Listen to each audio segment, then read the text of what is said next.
Hyderabad వనస్థలిపురంలో software engineer పై gang rape జరిగింది.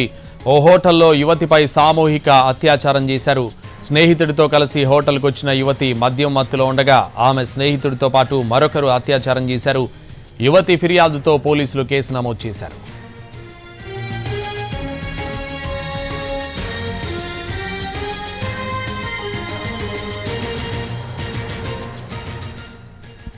Hyderabad వనస్థలిపురంలో software engineer పై gang rape జరిగింది.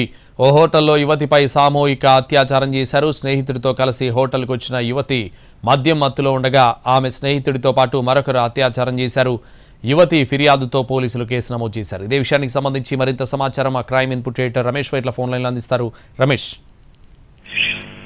వనస్థలిపురంలోని ఒక హోటల్లో అత్యాచారం సంబంధించి software engineer lady software engineer చెప్పే ఫిర్యాదు మేరకు పోలీసులు కేసు నమోదు చేస్తారు. దీనిపైన విచారణ కొనసాగుతుంది. అయితే దీనికి సంబంధించి చూసినట్లయితే తన మిత్రుడితో కలిసి చిన్ననాటి మిత్రుడితో కలిసి యువతి హోటల్కి రావడం జరిగింది. హోటల్కి వచ్చిన తర్వాత అక్కడ మద్యం సేవించినట్లు చెప్తున్నారు. అయితే మద్యం సేవించిన తర్వాత తనపై అత్యాచారం చేశారు.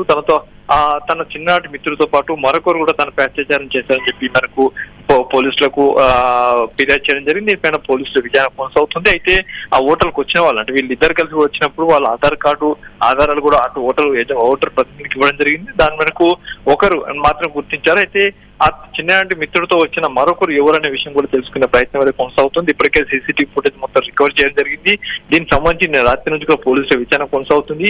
మరోవైపు అమ్మాయిని హాస్పిటల్ కి ఎమ్మెల్సీ నివేశం కూడా తీసుకువెళ్ళడం జరిగింది. అమ్మాయికి ట్రీట్మెంట్ కూడా జరుగుతుంది. అయితే దీనికి సంబంధించి పూర్తి స్థాయిలో సమగ్ర దర్యాప్తు చేసిన తర్వాత పూర్తిగా వెల్లడిస్తామని చెప్పి వనస్థలిపురం పోలీసులు చెప్తున్నారు. Right, thank you Ramesh.